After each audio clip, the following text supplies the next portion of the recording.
Salam Bapak Ibu, tema Bina Iman kita pada hari ini adalah kasih karunia Allah yang menyelamatkan. Bacaan firman Tuhan dari 2 Timotius 1 ayat 9-10, demikian firman Tuhan. Dialah yang menyelamatkan kita dan memanggil kita dengan panggilan kudus, bukan berdasarkan perbuatan kita, melainkan berdasarkan maksud dan kasih karunia-Nya sendiri, yang telah dikaruniakan kepada kita dalam Kristus Yesus sebelum permulaan zaman, dan yang sekarang dinyatakan oleh kedatangan Juru Selamat kita, Yesus Kristus, yang oleh Injil telah mematahkan kuasa maut dan mendatangkan hidup yang tidak dapat binasa. Saudaraku yang terkasih, ada banyak orang yang sangat bangga karena pencapaiannya, karena dirinya telah memberikan banyak hal hebat di dalam pelayanan, sehingga merendahkan orang yang lain. Orang yang miskin dianggap lemah dan tidak berguna di dalam hidupnya. Mereka berpikir bahwa apa yang telah dilakukannya menjadi dasar keselamatan kekal Allah.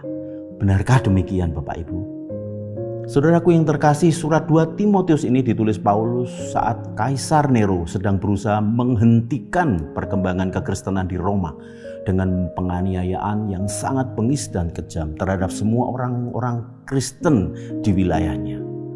Tentu dalam kondisi jemaat yang demikian, tidak mungkin ada sesuatu yang bisa dibanggakan, apalagi disombongkan dalam hidupnya. Paulus pun sedang ada di dalam penderitaan karena melakukan pekerjaan Allah.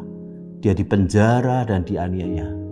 Saudaraku yang terkasih, dalam kondisi seperti inilah Paulus menyampaikan firman Tuhan bahwa panggilan kita diberikan bukan berdasarkan perbuatan kita yang hebat, bukan berdasarkan pencapaian kita secara materi ataupun jasmani, namun karena kasih karunia Allah. Dalam Efesus 2 ayat 8 pun Paulus juga berkata hal yang senada. Karena kamu diselamatkan oleh kasih karunia melalui iman. Itu bukan hasil usahamu, tetapi pemberian Allah. Itu bukan hasil pekerjaanmu, supaya tidak ada orang yang memegahkan diri. Maka jangan sombong. Tidak ada yang bisa kita lakukan untuk membayar, untuk membeli keselamatan kita sendiri. Namun firman Tuhan berkata bahwa perbuatan baik itu tetap penting sebagai tanda dari iman yang hidup. Kalau engkau beriman, engkau berbuat baik.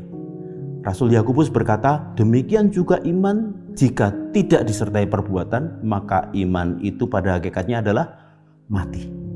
Ini berarti bahwa perbuatan baik adalah bukti nyata dari iman yang hidup. Saudaraku, meskipun Paulus telah melakukan banyak hal di dalam hidupnya untuk pekerjaan Tuhan, dia tidak memegahkan diri. Pencapaiannya tidak membuat dirinya sombong. Mengapa? Karena dia tahu bahwa semuanya karena anugerah Allah. Oleh sebab itu, Paulus tetap teguh bertahan meski harus menderita karena Kristus.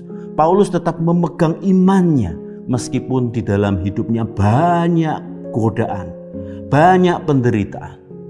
Karena dia tahu bahwa segala pencapaiannya itu hanyalah karena anugerah Allah semata.